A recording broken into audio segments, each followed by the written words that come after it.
আসসালামু আলাইকুম ওয়া রাহমাতুল্লাহি ওয়া বারাকাতুহু। রহমতের বাণী, মাগফিরাতের পয়গাম আর নাজাতের সুসংবাদ নিয়ে আমাদের কাছে রমাদানুল করিম।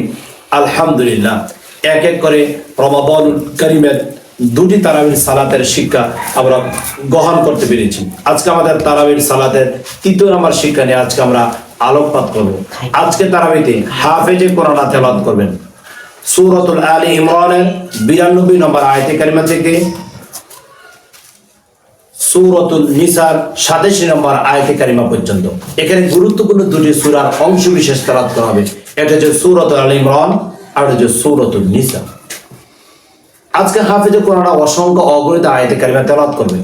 তার মধ্য থেকে কয়েকটি আয়াতের সার মর্ম আমি আপনাদের সম্মুখে তুলে ধরার চেষ্টা করছি ইনশাআল্লাহ।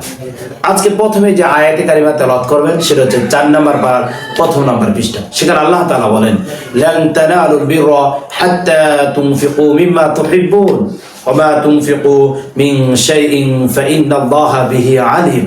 আল্লাহ সুবহানাহু ওয়া তাআলার কোরআনুল কারীমের প্রতিটা আয়াতই চমৎকার, ভেরি চমৎকার, অধিক সুন্দর। কিন্তু সবচেয়ে এই আয়াতে কারিমাটা আমার কাছে বেশি চমৎকার মনে হয়।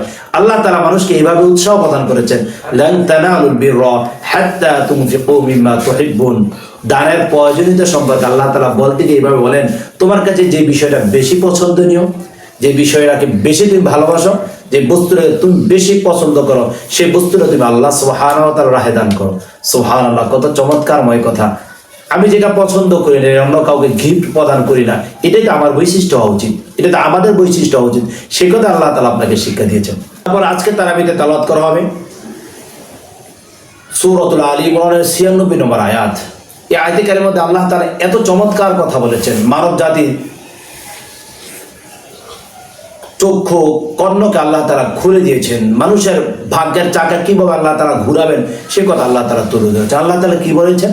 আল্লাহ তাআলা বলেন, ইন্না আওয়ালান নাস লাল্লাযী বিবাক্কাতা মুবারাকা ওয়া হুদাল লিল আলামিন। আল্লাহ তাআলা বরকতের জন্য, মুবারকার জন্য সর্বপ্রথম যে ঘর নির্মাণ করেছেন সেই ঘর হচ্ছে কাবা ঘর। সেই ঘরটা হচ্ছে মক্কাতুল মুকাররমা। সুবহানাল্লাহ, সুবহানাল্লাহ। পৃথিবীতে সর্বপ্রথম যে ঘর নির্মাণ করা হয়েছে সেই ঘরের নাম হচ্ছে মক্কাতুল মুকাররমা, কাবা আল মুশাররফা। সুবহানাল্লাহ। সেই ঘরের মধ্যে রয়েছে মুবারক, সেই ঘরের মধ্যে রয়েছে বারাকা, সেই ঘরের মধ্যে রয়েছে রাহমা। সুবহানাল্লাহ, সুবহানাল্লাহ। তারপরে হাফেজে কোরআন আরো আজকে তেলাওয়াত করবেন সূরাতুল আলী ইমরানের 102 নম্বর আয়াতে কারিমাতে আল্লাহ তাআলা বলেন, আজকে তেলাওয়াত করা হবে, ইয়া আইয়ুহাল্লাযীনা আমানু তাকুল্লাহা হাক্কা তুকাতিহি ওয়া লা তামুতুন্না ইল্লা ওয়া আনতুম মুসলিমুন। আপনি একবার ভাবুন এই আয়াতের মধ্যে আল্লাহ তাআলা কি বলেছেন।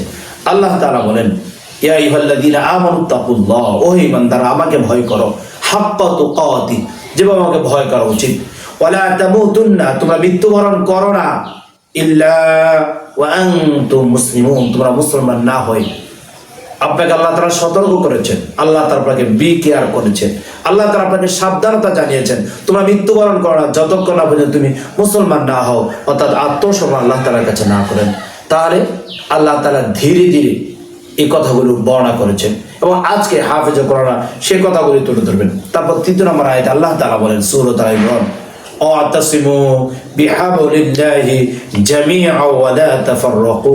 সূরা আল ইমরান 103 নম্বর আয়াতে আল্লাহ তাআলা বলেন, তোমরা আল্লাহর রজ্জুকে শক্তভাবে ধারণ করো, আল্লাহর রজ্জুকে শক্তভাবে ধরো, ওয়া লা তাফাররাকু, তোমরা বিচ্ছিন্ন হয়ো না। এবং আল্লাহ তাআলা চমৎকারময় কথা বলেছেন। আমাদের হাতে যদি সময় থাকতো আমরা দীর্ঘ সময় ধরে কথা বলার চেষ্টা করতাম। আরেকটি আয়াতের মূল থিংস আপনাদেরকে বলে আমি আজকে আমার কথা শেষ করছি।